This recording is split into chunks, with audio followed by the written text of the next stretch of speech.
Hello, welcome back. Game week 1 is done. And Pierce, welcome back. We genuinely thought you bottled it. Like, Be back.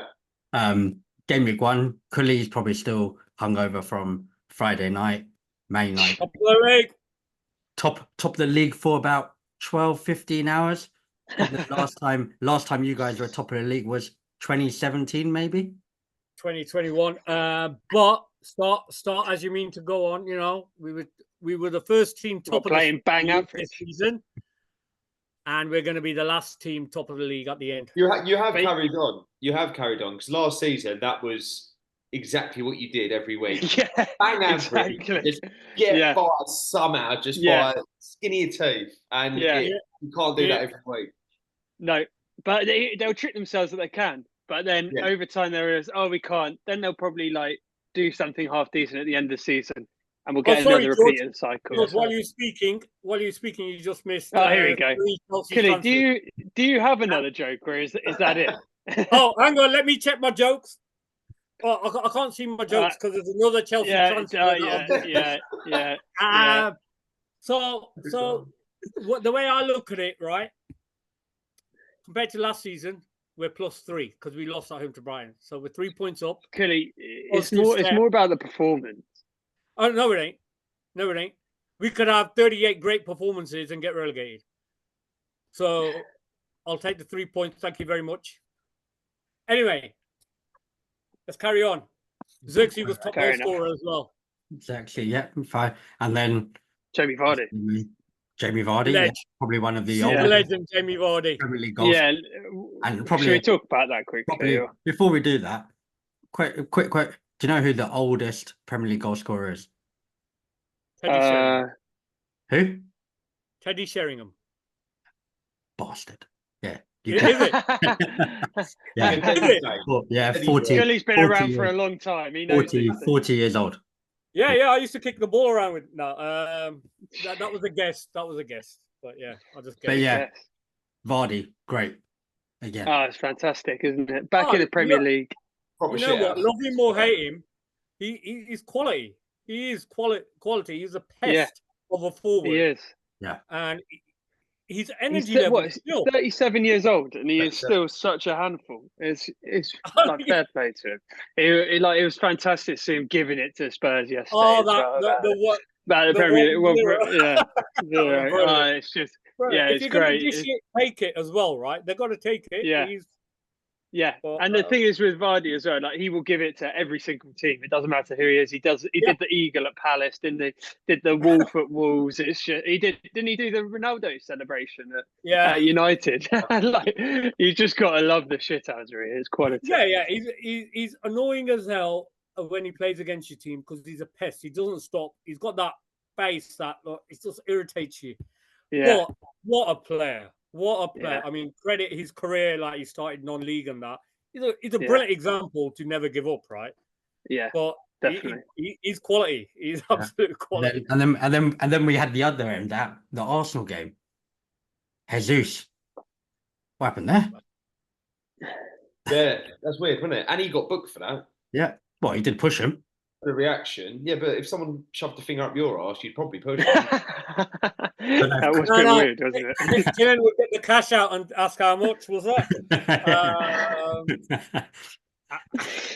Killy's going to be walking around with Jesus on his back, isn't he? Just in chance to go. But again, Arsenal performance, great.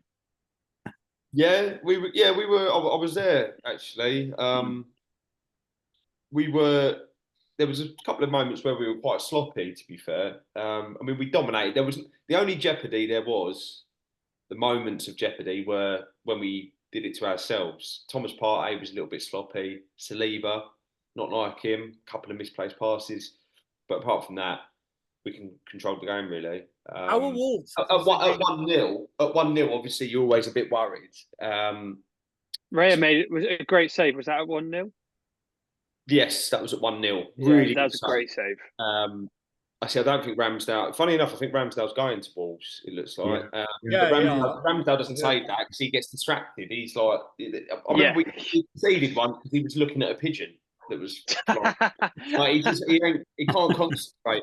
But do you know what? The thing that stood out most is we're 1-0 up. You're going into that period of the game where you go, we are in control. But they only need a moment, and all of a sudden it's 2 points dropped. And when we needed him, Saka takes it by a scruff of its neck and does his classic, cuts in on his left, pings it. Keeper should have saved it. I thought beating it is near He post. put It was his a good foot finish, but He did put his foot through that, to be fair. it was well hit. Good finish, but I think as the keeper, it wasn't quite in the corner. I think the keeper would be pretty. It wasn't disappointed totally in the if it corner, but he put it, like I say, he put his laces through it, and he got the assist for the first goal. Really nice ball over the top for Yeah. Havertz. Yeah. I do think if Saka keeps going this way, keeps practicing, he'll be as good a finisher as Xerxes.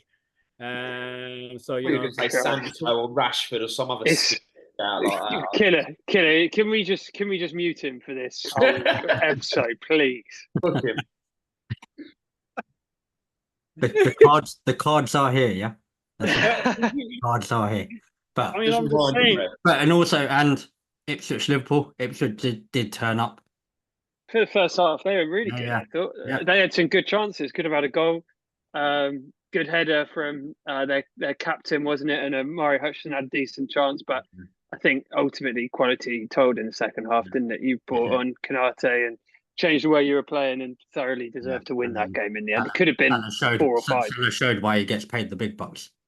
Yeah, he's just quality, isn't he? He always turns up. Unlike Sterling, who's getting paid the big bucks. Yeah, less said about him, the better, to be honest. Just needs to go on his bike. It's been stunk up the gaff for, 2.5 years? 3 years. It's just sat there 350 grand a week doing niche every single game. And then he has scores a dodgy goal, gets an assist or something, he gets another run in the team. Hopefully that's Enzo saying he's not playing for me anymore. Like that, he's said that as well. That's doubled down on it. He's not going to play. Quite a lot here on Chelsea, Man City. Obviously, big game. You need wanting to win to set yourselves off, etc. But then, an hour before the game, you've got Sterling's representatives going, "Well, what's happening with him?" Yeah, it's no good, opposite, right? It's but he's not going to be the last player. I can tell you that there'll be quite a few on paper, and I know you're going to start shouting and screaming, but supposedly there's 44. It's bullshit. I know, let's just stop this narrative immediately because it's complete bullshit. Even if there's 30 players, right, in the squad. 30. Yeah, but even 30 is a stretch because you look at half the players there are going out on loan, sold, or academy players that are included in the squad. The squad is 28. Come the 1st of September because I mean, our squad list was the same length as City's. On the back of the sheet, our squad length was 2 extra players. Tight squads. City keep a small, tight squad, and it's what served them well. Let's see. I don't know. I mean, it's one thing being left on the bench; it's another being left at the squad entirely. And I think if you end up in a position where you've got some players you've recently signed in the last year or so, and they're being left out the matchday squads, you just can't keep players happy doing. Felix, no, you can't. Felix, where is he going to play? No, I don't. I said to you boys, I don't think I'd have signed Felix. I think there's a player in there, but he's really inconsistent. He was all right when he came. He wasn't great, but the team was in a dire position when he came in. That was the worst run I think we've had in years under Lampard, wasn't it? We lost 7-8 on the bounce. It's horrific football. But I think the idea is he's going to play on the left. What that means for Mudryk, I don't know. I guess he might not be playing. I think they're talking about bringing Palmer in centrally for the smaller games, and then they'll solidify with the 3 midfielders in the bigger games like they tried to do against City. Maybe Nkunku goes up top, but at the end of the day, look at City's squad. They've got 2 good players in each position. That's what you've got to do. You've got to have that sort of depth because if you're going to compete on all fronts, you need more players. Look how many injuries we had last season, and we had nobody to step in for them. At least now the problem is too many players when they're all fit, but are they all going to stay fit? History tells us that they won't, right? I found it odd that you're just shipping out Chilwell Gallagher. I mean, obviously you've got rid of Kovacic scored against you. Havertz scored on the weekend. It seems like you're shipping out some senior pros that are actually probably what you need. And potentially Sterling going as well, right? Another rather than Sterling loads of 20-year-olds that I don't know. It's bold. I think I can't see it working, to be honest. But I think what they've done is they've foreseen that there'll be a transfer ban. That's the only defense I can have for them. They've foreseen a transfer I think ban. that's it. Yeah.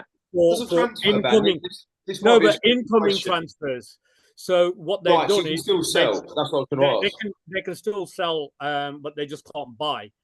So I think they've stocked up who they want. They've spotted young players. It's 2 years is what they're saying. I'm trying to find a reason for the logic. Is that probably why? I got zero love for Chelsea, but I genuinely think it'll be they're expecting a 2-year transfer ban because they've already, don't forget, they've admitted the wrongdoing. But it was under Abramovich, right? It wasn't under. Yeah. It wasn't under. They put their hands up. They said this has happened.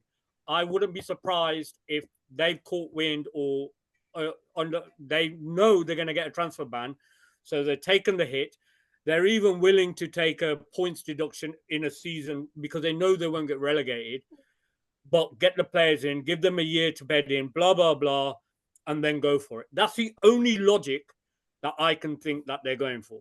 Otherwise, it just doesn't. Is that why you think they're offering long contracts, 7 years, 5 years? They're long. I think that's unusual contracts. That's for the wages. Well, that's the financing, right?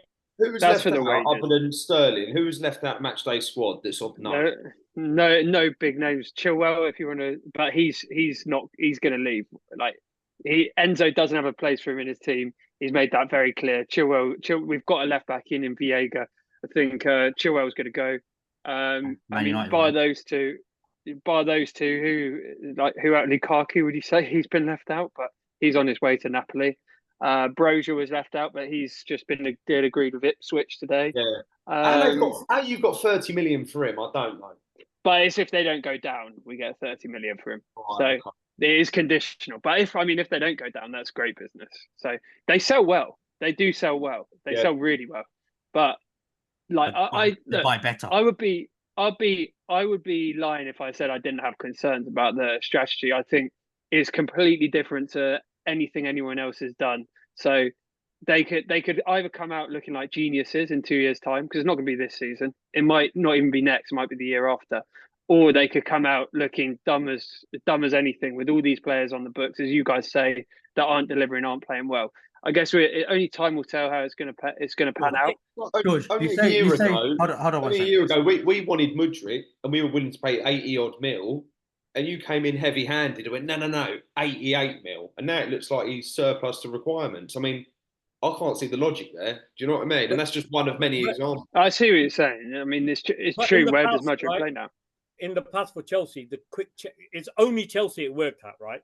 The quick changing of every time they change a manager halfway through the season, they won a bloody trophy, right? But they go and sign superstars. They go and sign big names and address. We don't do that anymore. They wouldn't just machine gun the market. Yeah. But now, what I'm saying is that method now going to catch up with them? Because I know you're saying it's a 2-3 year project, right, with Chelsea, and I've been slamming Chelsea all summer, but are Chelsea the type of club that gives the manager the time? Like, I think Pochettino is always a philosophy change, right? They don't give the manager the time.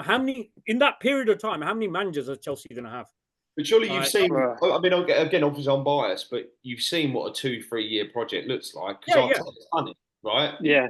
And it's to address. I mean, that's what they're trying to emulate. Time to get your defenders in place, to start, to maybe go after that one guy. Right, you wanted Declan Rice, you wanted him in the centre.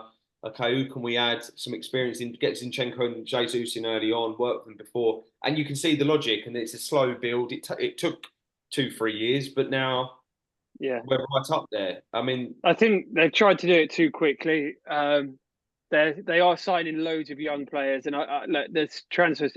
Why would you sign both Dewsbury Hall and Felix when arguably they're going to be playing in similar positions? Just sign one of them. And signings like that don't make sense. Yeah. Like it's just look, it could end up working out. How they're going to keep the players happy is a big ask for Enzo, because like he's got to play like so many players. I mean, he must be begging actually for a few injuries to some of the lesser players. Oh, yeah. Like it's gonna be tough, but And what we are building is a deep squad that's young, that's got a lot of potential. You've summed it up. It's him managing a bigger squad, right? And picking the right players and keeping the others at home. And like I said, with Sterling, he's not going to be the first, he's not going to be the last to kick up a fuss and go, well, what's happening with me? Why am I not in the squad? Why am I not playing? I think Sterling's even been left out of your European campaign now as well. Has he? Right, I'm not surprised. So I know you won't find any Chelsea fans upset about Raheem Sterling being left out. Like he's been rubbish for us. He's looked uninterested at times. He comes out saying that he's been a model professional. No, he's not. There's so many games he just downs hatches, can't be bothered. He's sat there on 300 odd grand a week. You've got players who are on far less at the club. He's one of the highest earners. He's actually the highest earner, bar Lukaku, right? He doesn't deserve that. He should be cut our losses with him, get him gone, and it's best for all parties. He can move on. The other players, I think the other problem with him coming out like that now, I think, is if you do put him in the squad or the starting 11, he's got to perform, right? Yeah, but I don't think we will. I think he's going to go. So he's only 29. Is that right? Yeah, he's young, 29. He's been around for so long. Yeah, I mean, he should be at the peak of his powers, really. Do you know what I mean? But he feels like he's been around for. Well, he has been around. No, you see this with those players that burst onto the scenes. It's like even Rooney, what was like 30, 31 when he started dropping off towards the end. Theo Walcott, I'd say. Yeah, Michael Richards. Michael Richards. He faded early. Yeah, but look, there's a lot of talk about Chelsea. We'll see how it pans out. I can't defend all of their actions, but you can't deny we've got a young squad full of talent. There is talent there. It's just how it's going to work out. Yeah. Welcome to Chelsea TV here. On that note, thank you.